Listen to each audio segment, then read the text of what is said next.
좋아요, 구독! 챗GPT에게 이런 질문을 던져봤습니다. 해외에서 K-팝의 위상은 어느 정도인가요? 라고 질문을 해봤는데요.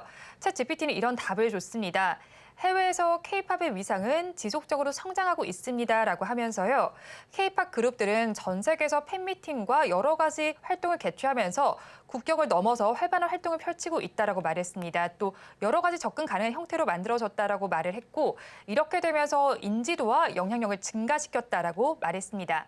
하지만 K-팝이 모든 국가에서 동등한 인지도와 인기를 누리는 것은 아니다라고 답을 줬는데요. 이에 대해서 대표님 의견은 어떠신가요? 네, 정말 잘 짚어준 것 같아요. 사실 그동안 정말 이전에는 상상으로만 가능했던 이런 일들이 이제 날로 좀 이런 K-팝의 위상이 정말 날로 높아지고 있죠.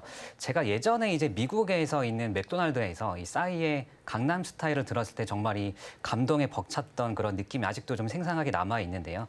이제는 이렇게 좀 한국말로 이런 글로벌 각국에서 노래가 울려 퍼지는 게 너무나 당연한 것이 되었고 정말 그만큼 이제는 전 세계 어딜 가도 이런 K-팝이 너무나 자연스럽게 들린다는 것에 놀랐고 그만큼 이제 해외에서의 위상과 인정을 받고 있다. 그중에서는 물론 이런 BTS를 필두로 한 이런 SNS의 영향력은 무시할 수 없을 것 같다라고 좀 말씀을 드리겠습니다. 네, 이렇게 K-팝이 흥행을 하면서 사실 실적도 굉장히 좋게 나왔잖아요. 속속들이 실적이 발표가 되고 있는 상황인데 네. 이렇게 굉장히 좋았습니다. 엔터 4사의 영업이익 추이를 보면 사실 모든 기업들이 다 좋게 나오면서 계속해서 우상향하는 기조를 보이고 있는 상황인데 이와 관련해서 지금 JYP 엔터테인먼트 실적 발표하고 오늘 20% 가까이 올라서기도 했잖아요. 맞습니다. 관련해서 주가는 또 어떻게 보시나요? 네, 아무래도 이렇게 SM을 제외하고는 사실 국내를 대표하고 있는 3사, 하이브, JYP, YG 모두 좀 엄청난 실적을 발표를 했죠. 이 높아진 K-팝의 위상을 이제 정말 이런 엔터의 호황, 실적으로 좀 입증을 받고 있다라고 볼 수 있겠는데 이 국내에 대표하는 이 엔터 4사의 1분기 매출의 캅이 약 한 8,900억 원이 나왔고요. 그리고 영업이익은 1,500억 원을 기록하면서 역대 최대치를 달성을 했습니다. 이 하이브의 영업이익만 보더라도 전년 대비하면 이제 무려 한 41% 상승을 했고요. 그리고 이것은 이제 역대 1분기 최대치였죠. 그리고 JYP 또한 영업이익이 전년 대비하면 무려 한 120% 예상치를 좀 대폭 상회하는 수치가 나와 주었고 YG 또한 영업이익이 무려 한 500% 이상 좀 급성장을 하면서 마찬가지로 또 예상치를 좀 대폭 상회하는 그런 흐름이 나타났습니다. 이 하이브 주가 흐름을 보면 이제 지난 2022년 9월 정도까지는 좀 조정을 받다가 이후에는 계속 지속적으로 좀 반등을 이어가는 모습이고요.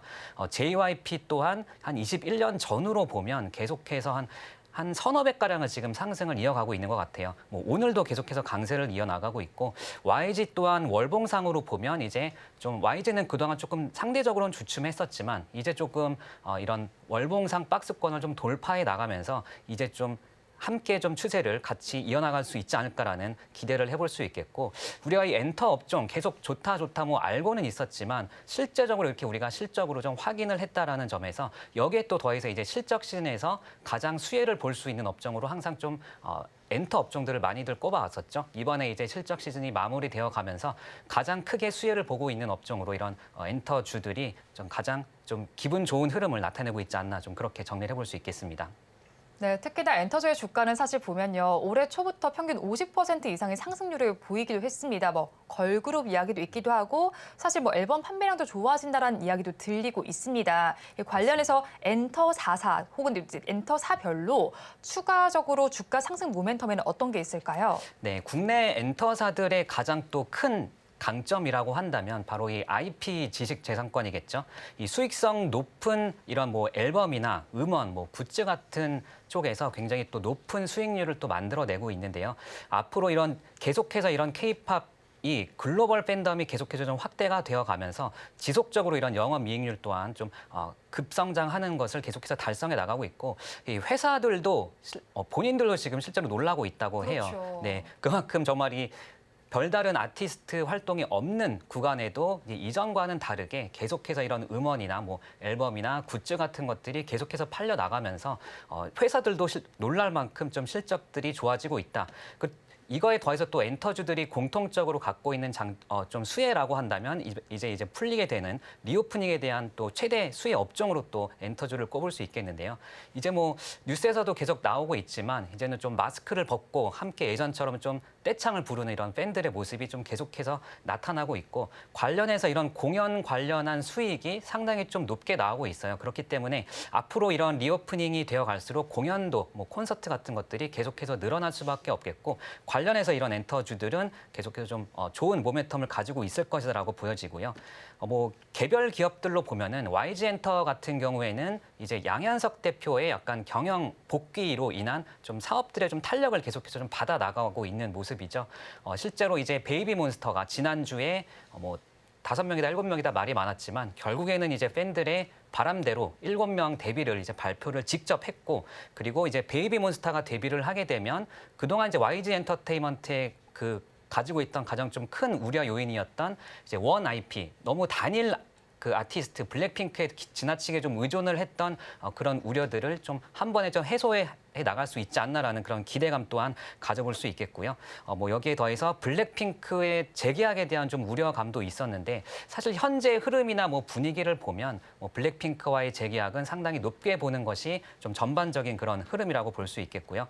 뭐 하이브 같은 경우에는 뭐 워낙에 잘들 알고 계시겠지만 BTS의 군입대 문제로 좀 우려감이 있었는데 공백에 대한 우려가 있었는데 뭐 뉴진스나 르세라핌 같은 걸그룹들이 굉장히 또 잘 해주고 있고 여기에 더해서 이제 앞으로 또 새로운 보이그룹의 출격까지도 예정이 되어 있기 때문에 뭐 관련해서 뭐 BTS 관련한 공백에 대한 우려는 이제 충분히 좀 해소가 되었다라는 것. 로 좀 봐도 될 것 같습니다.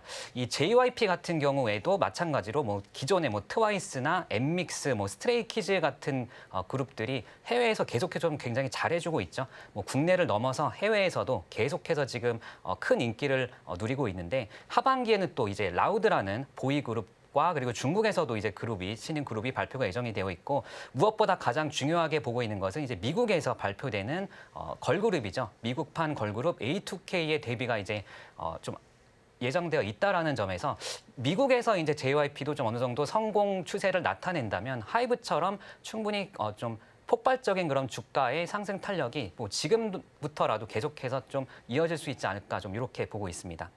네, 그렇죠. 아무래도 리오프닝도 기대감이 있고 여러 가지 이슈들이 있는 상황 속에서 사실 엔터사들은 지금 잔치를 좀 벌이고 있다라고 봐도 될 것 같은데 이런 상황 속에서 약간 SM은 분위기가 좀 다르잖아요. 맞습니다. 영업이익 같은 경우가 지금 시장의 예상치를 밑돌게 되면서 증권사 사이에서도 약간 보는 시각이 좀 다른 것 같아요. 맞아요. 이와 관련해서 SM의 실적과 또 주가 전망 대표님께서는 어떻게 보시나요? 네, SM 같은 경우에는 사실 뭐 우리가 예상은 하고 있었지만 뭐 다소 기대 못 미치는 1분기 실적이 발표가 됐죠. 뭐 여러 가지 상황상으로 봤을 때는 뭐 사실상 선방을 했다라고 좀 봐도 될 것 같기는 한데요. 아무래도 이런 앨범 발매 일정이나 뭐 신인 데뷔 일정 등이 계속해서 좀 지연이 되면서 펀더멘털적으로 좀 우려 요인으로 좀 작용을 하지 않았나 싶고요.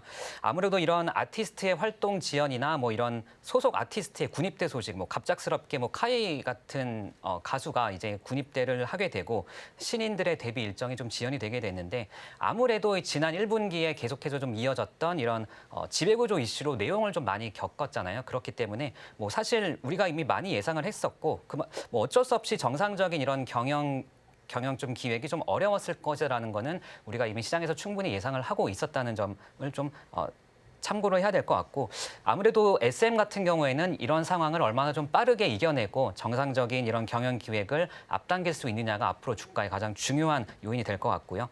이 상대적으로 실적이 뭐 단기간에 좀 비교가 될 수밖에 없기 때문에 빠르게 단기적인 수급이 유입되기에는 다소 좀 어려울 수도 있을 거는 같아요. 뭐 그렇지만 뭐 중장기적으로 봤을 때는 뭐 이런 우려가 이제 곧 기대감으로 전환이 될 것이기 때문에 중장기적인 관점에서는 뭐 충분히 접근이 유효할 것으로 보고 있고요.